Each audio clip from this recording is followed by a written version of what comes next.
ஓம் சைராம் ஜெய் சைராம். என் அன்பு குழந்தையே, உன் வாழ்வில் சகல வளங்களும் நிறைந்திருக்கப் போகிறது.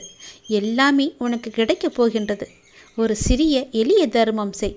பசியில் துடிப்போர்க்கு உனக்கால் முடிந்த அன்னதானத்தை கொடு. தாகத்தில் தவிப்போர்க்கு தண்ணீர் கொடு. களப்பில் சோர்ந்தோர்க்கு அமர உன் வீட்டில் இடம் கொடு. ஆறுதல் அற்றோர்க்கு உன் வார்த்தையால் நல்ல நம்பிக்கையை கொடு. இந்த வகையில் நீ எளிய தர்மம் செய்து வந்தாலே உன் வாழ்வில் சகல பலங்களும் நிறைந்து இருக்கும்.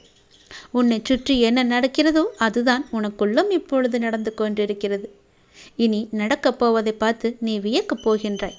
தைரியமாகவே நீ இருக்கப் போகின்றாய். உன்னுடைய வாழ்வில் நீ ஜெயிக்கப் போகின்றாய்.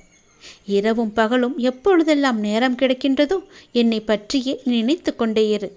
நான் உன்னை பற்றிதான் என்ன செய்ய வேண்டும் என்று யோசித்து கொண்டிருக்கிறேன். உங்கள் வாழ்க்கையில் வரும் எந்த புயலிலிருந்தும் நான் உங்களை காப்பாற்றுவேன். உங்களிடம் அந்த புயல் வருவதற்கு முன்பு நான் அதை எதிர்கொள்கின்றேன். நான் கலியுகத்தின் தெய்வம். நீ கேட்டபடியே நான் செய்கின்றேன். இன்னும் நீ கேளாத செல்வத்தையும் நீ பாராத புகழையும் நான் உனக்கு தரப்போகின்றேன். இந்த பூமியில் நீ சந்திக்கும் ஒவ்வொரு பிரச்சனையும் உனக்கு ஒரு பாடத்தை கற்றுக் கொடுக்கும். அதில் இந்த அப்பாவின் ஆசீர்வாதம் உனக்கு எப்போதுமே இருக்கும். நீ முயற்சி செய்தும் வாய்ப்புகள் உன்னை விட்டு விலகுகிறது என்று கவலைப்படுகிறாயா? கவலைப்படாதே. அந்த விட்டு போன வாய்ப்புகளெல்லாம் உனக்கு இப்போது கிடைக்கப் போகிறது. நீ மீண்டும் முயற்சி செய். உனக்கு பெரிய வெற்றி வாய்ப்பு காத்து கொண்டிருக்கிறது. இந்த அப்பாவின் ஆசையோடு உனக்கு எல்லாமே நல்லதாகவே நடக்கப் போகின்றது. யார் உனக்கு ஆறுதலாக இருந்தால் என்ன, இல்லாவிட்டால் என்ன? யார் உனக்கு துணை இருந்தால் என்ன, இல்லாமல் இருந்தால் என்ன? என்னுடைய துணை உனக்கு எப்போதுமே இருக்கும். யார் துணையும் இல்லாத பொழுது அப்பா என கூப்பிடு. அடுத்த நொடி நான் வந்து நிற்கிறேன்.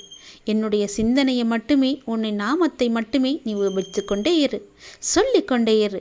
அடுத்த கட்டம் நான் அங்கு வந்து நிற்பேன்.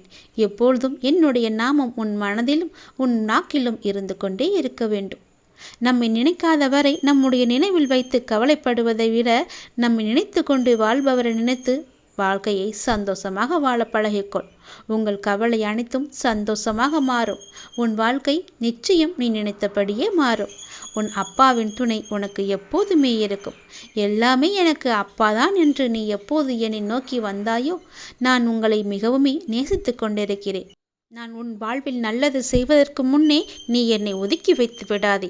உன்னுடைய நன்மைக்காகத்தான் இத்தனை நாட்கள் இத்தனை காலம் நான் எடுத்துக்கொண்டேன். இனியும் நீ காத்திருக்க தேவையில்லை. உன்னுடைய வாழ்வில் பல நல்ல நல்ல மாற்றங்களை கொண்டு வந்து நான் உனக்கு துணை இருக்கப் போகின்றேன். நீ செய்யும் முயற்சி நிச்சயம் வெற்றியில் முடியும்.